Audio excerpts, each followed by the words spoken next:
Hello students, welcome back to NEET exam crack. I hope you all are doing well. तो हमारी जो most confusing topics की video चल रही थी उसके अंदर मैं वीडियो नंबर 9 आपके लिए लेकर आई हूँ बेटा। ये नीट 2021 जो बच्चे देने वाले हैं उनके लिए रिवीजन के लिए है, और साथ ही साथ जो बच्चे नीट 2022 देंगे वो भी इसको फॉलो कर सकते हैं। ठीक है, तो यहाँ पर देखिए आज का जो हमारा टॉपिक है मोस्ट कंफ्यूजिंग टॉपिक्स की सीरीज में, that is types of anaemia. यहाँ पे हम डिस्कस करेंगे एनीमिया के कितने टाइप्स होते हैं। ठीक है, तो सबसे पहले देखिए सिकल सेल एनीमिया। साथ ही साथ हम ये भी देखेंगे कौन सा एनीमिया किसकी डेफिशिएंसी या किस क्रोमोसोम में म्यूटेशन होने की वजह से होता है। ठीक है, तो सबसे पहले देखिए sickle cell anaemia. Sickle cell anaemia जो है that is autosomal recessive disorder. ये सबको पता होना चाहिए, it is a very basic thing कि ये ऑटोसोमल रिसेसिव डिसऑर्डर है, और ये कौन से क्रोमोसोम में प्रॉब्लम होने से होता है, दैट इज क्रोमोसोम नंबर 11। ठीक है, नेक्स्ट इज थैलेसीमिया। थैलेसीमिया भी कैसा है, ऑटोसोमल रिसेसिव डिसऑर्डर। ठीक है, तो आप यहाँ पे लिख सकते हैं it is also autosomal recessive. ठीक है, एंड ये दो तरह का है, alpha thalassaemia, beta thalassaemia. Alpha thalassaemia में क्रोमोसोम नंबर 16 में म्यूटेशन होती है, और जीन जो रिस्पॉन्सिबल है अल्फा थैलेसीमिया के लिए that is HBA gene. And beta thalassaemia is due to chromosome number 11, इसमें म्यूटेशन होने की वजह से होती है, और इसमें जो जीन रिस्पॉन्सिबल है दैट इज HBB।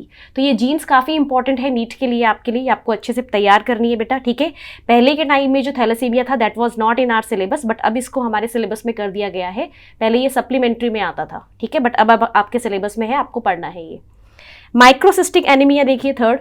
तो माइक्रोसिस्टिक एनीमिया होता है ड्यू टू आयरन की डेफिशिएंसी की वजह से। ठीक है, सो व्हेन आयरन डेफिशिएंसी बहुत ज़्यादा हो जाती है तो उसकी वजह से होता है माइक्रोसिस्टिक एनीमिया। नेक्स्ट है मैक्रोसिस्टिस। ठीक है, मैक्रोसिस्टिक एनीमिया जो है it is due to vitamin B12 deficiency. So vitamin B12 जो है दैट इज कोबालामीन, उसकी डेफिशिएंसी की वजह से होता है ये। और विटामिन B12 आपको सबसे ज़्यादा कर्ड में मिलता है, दही में।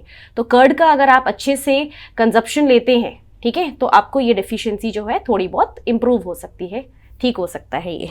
नेक्स्ट देखिए pernicious anaemia. This is due to folic acid और विटामिन B9 की डेफिशिएंसी की वजह से होता है। ठीक है, सो ये सारी चीज़ें बेसिकली आयरन से ही रिलेटेड है, फॉलिक एसिड, आयरन और इन सब से ही रिलेटेड होती हैं। ठीक है, सो विटामिन B9 की डेफिशिएंसी से है। Next is haemolytic anaemia. Haemolytic anaemia जो होता है ये एनीमिया होता है due to glucose 6 phosphate dehydrogenase enzyme की डेफिशिएंसी की वजह से। ठीक है, G6PD ग्लूकोज 6 फॉस्फेट डिहाइड्रोजिनेज की डेफिशिएंसी हो जाती है, it will lead to pernicious anaemia. ये बहुत बेसिक से क्वेश्चंस पूछे जाते हैं यहाँ से इसके ऊपर कि किसकी वजह से हो रहा है, सेलेक्ट ऑप्शन चूज करिए। तो ये आपके टिप्स में होनी चाहिए चीज़ें, इसलिए मैंने आपके लिए वीडियो बनाई है ताकि आप फटाफट इस टॉपिक को कवर कर लें। Next is aplastic anaemia. इस एनीमिया में क्या है, lack of RBC formation by bone marrow. Bone marrow जो है वो प्रॉपर RBC की फॉर्मेशन नहीं कर पाती, उस तरह के एनीमिया को बोलते हैं एप्लास्टिक एनीमिया। ठीक है, तो ये छोटी सी वीडियो थी आपके लिए जिसमें हम लोगों ने सारे एनीमियास डिस्कस करे हैं जो आपके टॉपिक्स आपके सिलेबस में है नीट के लिए।